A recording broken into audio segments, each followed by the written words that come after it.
KQNY Radio News is supported by a generous grant from the Feather River Community Fund. More information about their programs and activities is online at featherrivercommunityfund.org. The news is also brought to you by Heat Transfer Systems. They can be reached at 530-283-3665 for all HVAC needs including conventional, geothermal, ductless systems, and more. And Feather Financial, here to help with insurance, tax preparation, and accounting services. They're at 530-283-2341 and online at featherfinancial.com. Sierra Pacific Industries is committed to sustainable forest management and also supports KQNY Radio News. Information about career opportunities with SPI is available at 530-283-2820 and online at spi-ind.com/employment.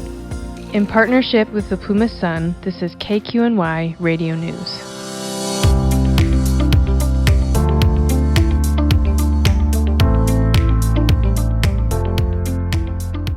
Thanks for joining us. I'm Dave Loski-Avo. The Plumas National Forest provides updates on recent fires and fire prevention. And I'm Tommy Miles. The Plumas Unified School District budget is adjusted and approved. Those stories and more on this edition of KQNY Radio News. For the past week, areas across the Plumas National Forest have seen regular afternoon and evening thunderstorm activity with abundant lightning, and most strikes occurring last Thursday and Friday. These storms have generally been wet, with moderate to heavy precipitation. While the precipitation with these storms is welcome, it increases the amount of time for holdover lightning fires to become visible. We have had hundreds of lightning strikes on the Plumas National Forest over the past week, and there are more thunderstorms in the forecast, said Plumas National Forest Management Officer Martin Center. A warming and drying trend is set to begin over the weekend and is forecast to continue through the week. This weather pattern will help make holdover lightning fires more visible. Holdover lightning fires can smolder for days and even weeks following a thunderstorm. With a series of wet thunderstorms, it can take several days of dry and warm weather for these fires to become visible. 3 confirmed lightning fires were suppressed last weekend. We are fairly certain more will become visible in the coming week as conditions dry out, Center said. The largest fire was approximately a quarter acre, with 2 burning snags approximately 60 feet apart. The other 2 fires were fully suppressed at a tenth of an acre. The Plumas National Forest has been conducting reconnaissance flights during the current lightning event in an effort to detect lightning-caused fires. Firefighters will continue to monitor conditions and respond to lightning fires as they are discovered in the coming days. Area residents and visitors are asked to be careful with anything that can spark a wildfire and to help prevent additional fires, so firefighters can continue to focus on lightning fire detection and response. The public can also help by reporting suspected wildfires by calling 911. Even as we are supporting other forests and agencies in wildfire response, the Plumas National Forest has firefighting resources available to respond to local incidents, Center said. However, we still need the public to be vigilant and help prevent wildfires, especially as we expect to respond to lightning fires as they are discovered in the coming days. Plumas National Forest remains under Stage 1 fire restrictions. This includes limiting campfires to specifically designated campgrounds.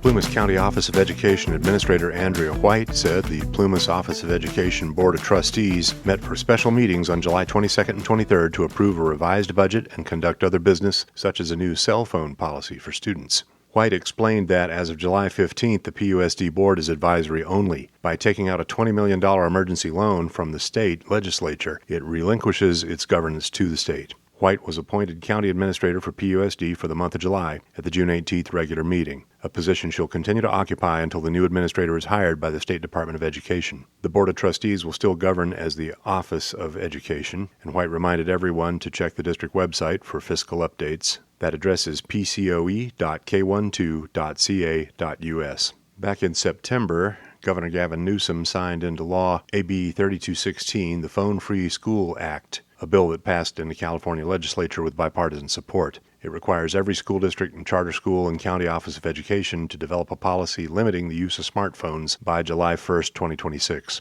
The bill calls specifically for limits in cell phone use during classroom hours, and it requires that parents and educators must allow students to use their phones in case of an emergency or as a response to a perceived threat of danger. After conducting a community survey, PUSD has implemented a policy that forbids the use of cell phones during classroom hours, except in the cases of emergency we just mentioned. About 55% of respondents to the survey favored that option.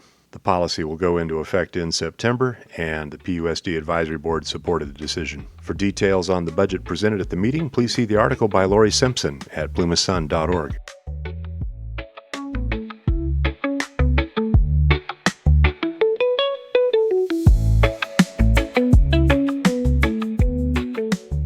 The November 4th, 2025 Uniform District Election is coming up. The Plumas County Elections Office has issued the following information to voters to ensure they are properly registered. If you will be out of town during the election, you may request a seasonal address with the Plumas County Elections Office. A seasonal address will provide the ability for you to receive your ballot while you are out of town at the address you are visiting. Election mail cannot be forwarded. Therefore, your ballot will be sent to the mailing address listed in your voter file unless you submit an alternate seasonal address to our office. Not providing the office with an alternative address may result in your ballot being returned to the elections office and delayed. The deadline to submit a seasonal address request for the upcoming November election is August 15th. Should you miss this deadline, please contact the Plumas County Elections Office immediately, and we will make every effort to help your ballot make its way to you.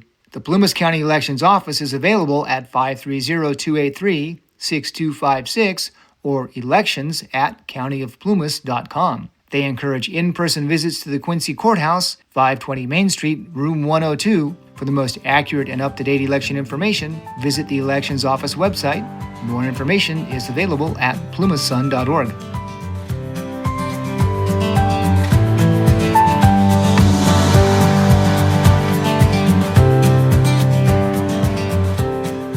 And two other important community items. Feather River College recently received a reaffirmation of its accreditation for 8 years without any findings or recommendations. And Plumas County Sheriff Todd Johns has retired after 34 years of service, and Under Sheriff Chad Herman has been appointed to take over and is now our new county sheriff. Please visit plumasun.org for more information on those stories. And that's it for this edition of KQNY Radio News. Thanks for joining us. We'll see you again soon.